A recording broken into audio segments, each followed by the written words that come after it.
Hey everyone, it is good to be back with you. Today I want to share something really personal, something that probably resonates with a lot of you who are just starting out or are trying to figure things out. Much like I was in my early 20s, I am going to talk about money, specifically how I completely messed it up when I started investing and what I eventually learned to turn things around. No fancy financial jargon, just real talk about my own blunders and how you can avoid them. So imagine this, I was in my early 20s, fresh out of college, with a decent job and some savings. The internet was buzzing with stories of overnight millionaires, crypto explosions, and stocks soaring to the moon. Naturally, I thought, this is it. This is my chance to get rich quick. I saw others making what seemed like easy money, and I wanted a piece of that pie. My family background, it was pretty average. We were comfortable, but nobody was talking about investing, let alone compound interest or diversification. So I went into it blind, driven by this overwhelming desire to make a lot of money, and fast. I heard whispers about hot stocks, got tips from people who claimed to know the next big thing, and jumped into every speculative trend that came along. I was chasing highs, trying to time the market, and essentially gambling with my hard-earned cash. I poured money into anything that promised high returns, ignoring all the warning signs. I mean, who needed boring, long-term investments when you could potentially double your money in a week, right? Oh, how wrong I was. My strategy, if you could even call it that, was basically to buy whatever was popular and sell when it went up a little, or panic when it dipped. It was exhausting, constantly checking my phone, riding emotional roller coasters,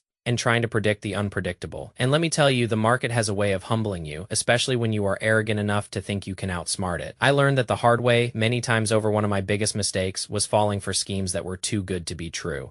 Those guaranteed high returns, the promises of minimal risk with maximum profit. I lost a significant chunk of my savings to one of these scams. It was a painful lesson, one that left me feeling foolish and completely defeated. It was not just the money, it was the blow to my confidence, the feeling of being taken advantage of. That experience really stung. Then there was the issue of leverage and going all in. I had heard about the concept of diversification, but I thought it was for cautious, slow investors. I was a risk taker, or so I believed. I would put a huge portion of my portfolio into one or two assets, convinced they were going to explode when they crashed, and they always did. I was left with nothing but regret and a much smaller bank account. I had no risk management, no stop losses, just blind faith and hope. The constant emotional ups and downs were draining. Every market dip felt like the end of the world, and every slight recovery felt like a vindication, only to be followed by another drop. I was making decisions based on fear and greed, not logic or a well-thought-out plan. It was like I was constantly operating in a state of anxiety. My sleep suffered, my stress levels went through the roof, and I started to dread looking at my investment accounts. I remember one particularly bad period when I lost a substantial amount in a single trade.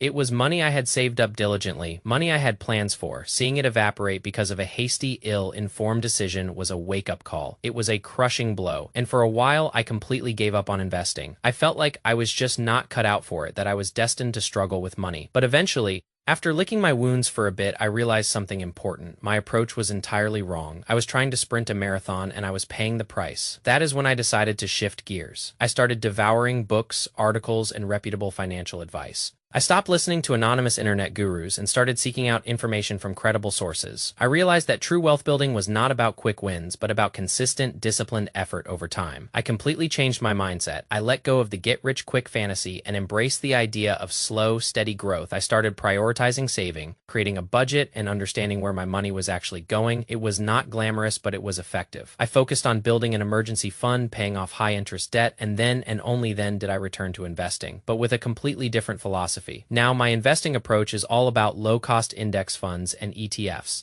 Things like VU or VTI, these track the broader market, giving you exposure to hundreds of companies, which means diversification is built right in. It is boring, yes, but boring is good when it comes to investing. It means less stress and more predictable, long-term returns. I no longer try to pick individual stocks or time the market. I just consistently put money into these broad market funds, rain or shine. I also learned the incredible power of compound interest. It is often called the eighth wonder of the world for a reason. It is not just about your initial investment growing, but also the earnings on that investment growing, and then the earnings on those earnings. It creates this snowball effect that can be truly transformative over decades. Let us do a quick example. If you consistently invest $500 a month, which is $6,000 a year, and you get an average annual return of, say, 8% after inflation, that money can really pile up if you start at 25 and invest for 40 years until you are 65. You would have contributed $240,000 out of your own pocket, but your portfolio could be worth over $1.5 million. That is over $1 million just from the power of compounding. It is almost unbelievable, but that is how math works. Now imagine if you waited just 10 years to start. If you started at 35 instead of 25, you would only have 30 years of investing time. With the same $500 a month, your portfolio would be around $680,000. That is a massive difference, nearly $800,000 less. That just goes to show you how critical starting early is. The extra 10 years make an astronomical difference, and if you could start even earlier, say at 20, giving you 45 years to invest, that $500 a month could grow to over $2.3 million.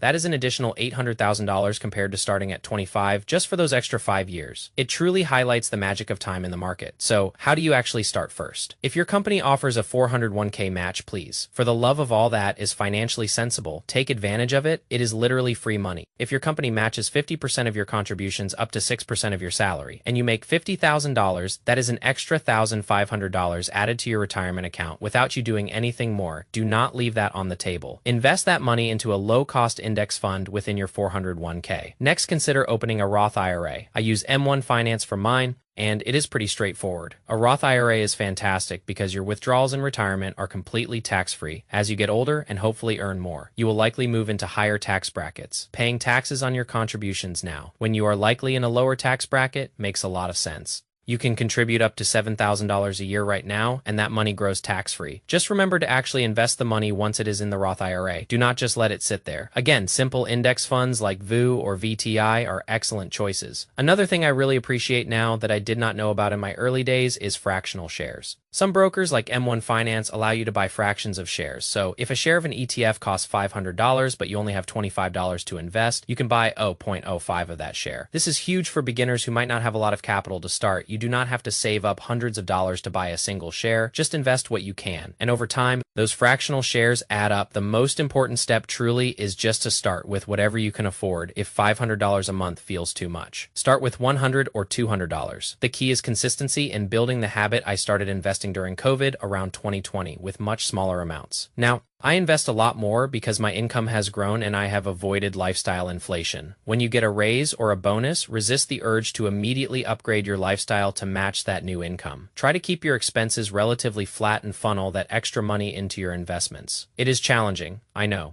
I still struggle with it sometimes, but it is incredibly powerful for wealth building. And finally, the hardest part, do not touch it. Leave your investments alone. Whether the market is up or down, keep contributing. Trying to time the market is a fool. Aaron, time in the market always beats timing the market. There will be good years and bad years, but historically, the market trends upwards over the long term. If you keep investing through the ups and downs, you will be dollar cost averaging, buying more when prices are low and less when they are high, which is a fantastic strategy. Now, you might face some challenges. One common one is feeling like you do not make enough money. This was definitely me. One way to tackle this is to look at your expenses. Where can you cut back? Can you reduce unnecessary spending? Maybe reallocate some of your fun money to investing? Treat investing like a non-negotiable expense. It is that important. Finding a side hustle can also be a game changer. Even an extra $100 or $200 a month makes a huge difference. Another challenge is market volatility. Seeing your portfolio drop can be terrifying, but let me reassure you, market dips are normal. They are expected. When you have decades ahead of you, these dips are actually opportunities to buy more at a lower price, reducing your average cost. If you look at historical market crashes, like 2008, on a long-term chart, they look like tiny blips. The market always recovers and continues its upward trend, so do not let short-term fluctuations freak you out. You might also feel like you are starting too late. Trust me, you are not. The best time to start investing was yesterday, and the next best time is today, even if you are in your late 20s, 30s, or beyond. It is always better to start now than to keep delaying. Every day you wait is a day your money is not working for you. And if you are wondering where to invest, as I mentioned, simple index funds and ETFs that track the total stock market or the SP 500 are perfect. When you invest in something like VU, you are essentially buying a tiny piece of the 500 largest companies in the US. This offers incredible diversification. Even if some companies fall out of favor, others will rise, and the index adjusts. It is a passive, low-stress way to invest that has a proven track record. The SP 500 has never had a negative 20-year return, which should give you some peace of mind. Now, imagine yourself in your 50s or 60s looking back at decades of consistent investing. The The massive nest egg you have built will give you incredible freedom. Maybe it is early retirement, perhaps it is financial flexibility to pursue passions, or a substantial passive income that supplements or even replaces your 9-to-5 job. You could start a business, travel the world, or simply enjoy a comfortable, stress-free retirement. That capital becomes an option, generating machine, and that is a truly freeing feeling. So, in summary, investing consistently, even just $500 a month, especially if you start early, can make you a lot of money. The earlier you begin, the more time your money has to grow and compound. Let that financial snowball roll down the hill, gathering momentum and size with every passing year. Compounding and time are your best friends in this journey. There is really no excuse not to start. If you have a phone, you can download an app today and start investing when the market opens on Monday. Just pick a broad market ETF, buy it regularly, and be patient. It might seem boring, but boring is how you get rich, slowly and surely. I have shared my own mistakes, my hard-won lessons, and what I believe are the fundamental principles for successful long-term investing. I hope my story helps you avoid some of the pitfalls I fell into. Let me know in the comments below, how much are you investing every month right now? I would love to hear your experiences. If you found this video helpful, please give it a like and subscribe to the channel. I will see you in the next one.